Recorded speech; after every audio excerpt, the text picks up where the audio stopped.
There's an interesting and sad phenomenon that aid workers serving in famine-stricken countries observe. They noted that some of the people, when they realized that they were running out of food and then left their homes and shelters in search for nourishment and found food depots set up by foreign nations, were eventually saved from starvation. Others, on the other hand, waited too long before seeking help. They were so malnourished that when they finally found food and when they finally tried to eat, their bodies rejected the nourishment.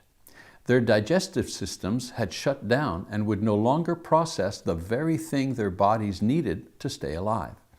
It was sad that their bodies no longer recognized what they were essentially hungering for in order to survive.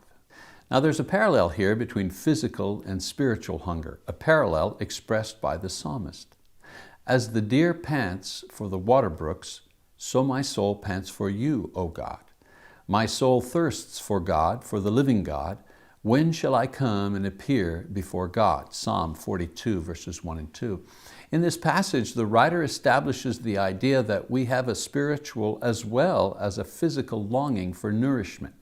Just as God has designed us in such a way that the body feels the need to eat, we call this thing hunger, and it can only be satisfied by taking in food, not by exercise or recreation, sex, reading.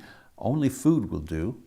Similarly, God has wired us in such a way that we often experience spiritual hunger, and no amount of food, exercise, or fun can satisfy this particular hunger. Only God will do.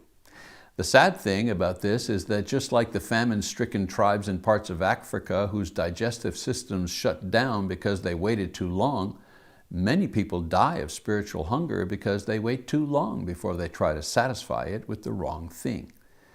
In this devotional series entitled Holy Hunger, from the similarly titled book by Mike Cope, we will explore the various ways we can recognize and satisfy the hunger that God has placed within the spirit of mankind so that He would search and find Him once again.